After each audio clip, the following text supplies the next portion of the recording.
My name is Dr. Eric Vanover, and I'm an Associate Professor of History at Germanna Community College. Today we are standing in the History Pavilion at the Fredericksburg Nationals Ballpark, which is an exhibit about local baseball history.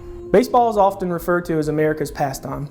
The popularity of the game began during a tumultuous time in our country, the Civil War. The Civil War was divisive and led to the loss of over 600,000 men. As the war raged on and soldiers settled into camp life, baseball became a means of exercise, camaraderie, and added a bit of fun in an otherwise woeful time. Baseball was part of the United States culture before the Civil War. In this political cartoon, the national game, 3 outs and 1 run, a baseball game represents the upcoming 1860 election. The players are the 4 candidates running for president that year.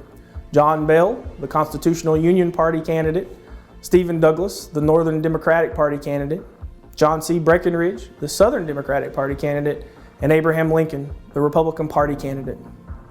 The election of 1860 was a turning point for the United States and showed the current divisions in the country. One of the biggest issues of the election was the institution of slavery.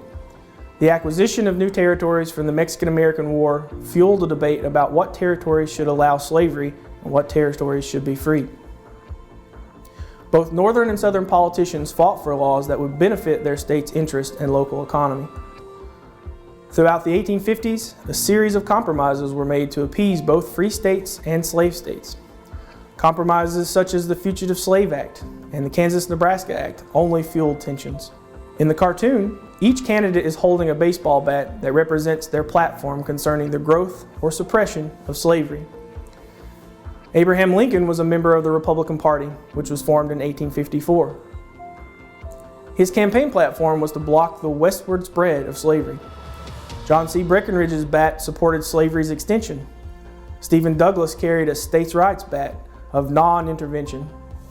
John Bell's fusion bat did not commit to any one position. According to the artist, which candidate will win the election?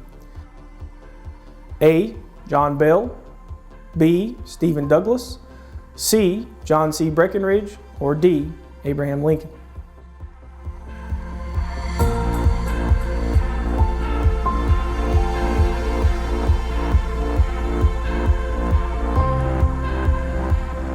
The answer is D. The artist, Louis Maurer, must have been a Lincoln supporter because the cartoon shows Lincoln winning the baseball game and the election. Lincoln tells his opponents, "Gentlemen, if any of you should ever take a hand in another match at this game, remember that you must have a good bat and a strike and a fair ball to make a clean score and a home run." The Southern Democrat, John C. Breckinridge, is running away from Lincoln. He holds his nose in response to the smell of a nearby skunk. At that time, skunked was a baseball term that meant a victory where the other team scored little to no points. The presence of the skunk represents a big win for Lincoln.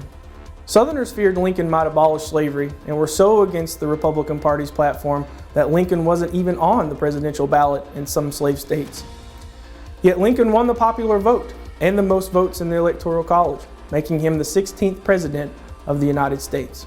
A month after Lincoln's election, South Carolina became the first state to secede or separate from the United States. Virginia and other southern states followed South Carolina's lead and soon formed the Confederate States of America. On April 12, 1861, Confederate forces fired the first shot to the Civil War at Fort Sumter in Charleston, South Carolina. This was the beginning of America's bloodiest conflict. Baseball, played prior to the war, gained great popularity through the conflict. The game was played in the Union and Confederate military encampments. Camp life was rough and filled with military drills, marching and chores like digging latrines, building camp structures, or preparing food.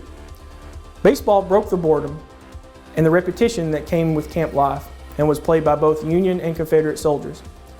Some individuals even brought their own baseball equipment to war. At the start of the war, the Washington Nationals Ball Club, a team founded 145 years before today's Major League Baseball team, played a group of amateur players from the 71st New York.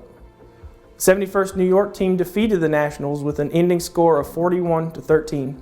When the 71st New York later returned to assist with the defense of the Union Capitol in 1862, a rematch was played. This time, the Nationals won 28-13. Weeks after the first game, a portion of the 71st Regiment's best athletes were killed at the first Battle of Bull Run. There were 4 major Civil War battles that happened around the Fredericksburg area between 1862 and 1864. The First Battle of Fredericksburg, the Battle of Chancellorsville, the Wilderness, and the Battle of Spotsylvania. Soldiers' writings would talk about baseball games played around Fredericksburg area. Baseball would provide a distraction from the tough realities of warfare. John G.B. Adams of the 19th Massachusetts Regiment remembered several matches in 1863 played along the Rappahannock River. Adams said, "It was a grand time, and all agreed it was nicer to play baseball than the minie ball." The minie balls were a common ammunition shot from rifles during the war. Abner Doubleday, the well-known but unproven founder of modern baseball, was encamped near Fredericksburg from 1862, before the First Battle of Fredericksburg, until the Battle of Chancellorsville in 1863. Some historians believe that Doubleday organized baseball matches in military camps in Spotsylvania and Orange counties. Games were played in Stafford County as well. George T. Stevens of the New York Volunteers said that in Falmouth, there were many excellent players in different regiments, and it was common for one regiment or brigade to challenge another regiment or brigade. These matches were followed by great crowds of soldiers with intense interest. Baseball box scores would be reported in newspapers alongside war news. What is the setting of this 1863 artwork? A Union military camp. B, a Confederate military camp. C, a Union prison camp. Or D, a Confederate prison camp.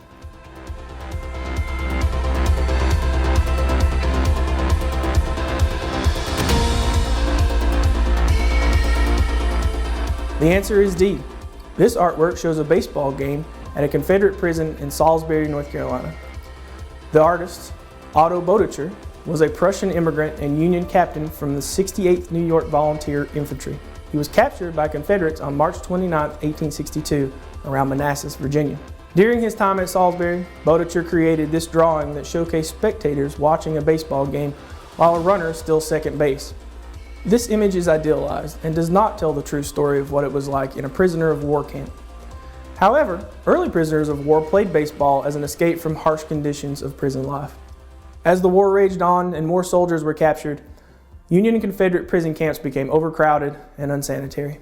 Prisoners suffered from a lack of food and had little room or strength for recreational activities like baseball. At the start of the war, the death rate of prisoners in Salisbury was 2%. The death rate was over 28% by the last year of combat. Twice as many soldiers would die from disease as from combat. No matter the location, baseball provided soldiers a needed escape from military life. The sport encouraged teamwork amongst regiments and improved troop morale during traumatic times of war.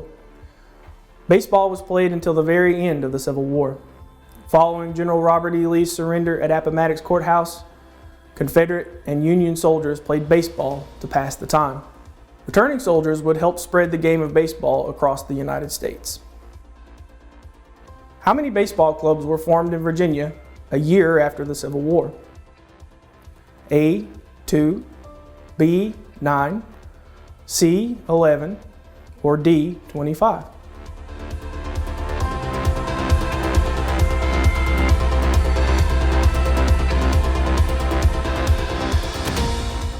The answer is C. In 1866, 11 baseball clubs were founded in Virginia. Fredericksburg's first organized ball club and the Kenmore baseball field were established that same year. One of the Fredericksburg club officers was a Civil War veteran, Sanford Chaffee. Chaffee was a Connecticut native and a Union soldier. One of the greatest outcomes of the war was the emancipation of the enslaved population. The Emancipation Proclamation only freed enslaved people in rebelling Confederate states. In 1865, the ratification of the 13th Amendment to the Constitution would permanently abolish slavery in the United States. It wasn't until 1885 the first account of African Americans to play baseball in the Fredericksburg area was published in a local newspaper. However, we can assume that African Americans played baseball before the 1880s. In Washington, D.C., Frederick Douglass, a famed abolitionist who pushed for the enlistment of African American soldiers in the Union Army, became an honorary member of one of the city's first black baseball teams, the Mutual Baseball Club. Douglass's youngest son, Charles Douglass, played for both the Mutuals and the Alert baseball clubs in the 1860s and 1870s. Charles's older brother, Frederick Douglass Jr., was one of the founders of the Alert Baseball Club. In 1869, the Cincinnati Red Stockings became the first fully professional baseball team. The Red Stockings, along with 7 other teams, joined the newly formed National League of Professional Baseball in 1876. The president of the baseball's National League was Nicholas E. Young. During the war, he served in the 27th New York Regiment and played a baseball game at the White Oak Church in Stafford. The national pastime gained popularity during the turbulent time in the United States history. Here in the Fredericksburg area, brave soldiers fought, faced the brutalities of war, and found small joys in playing baseball.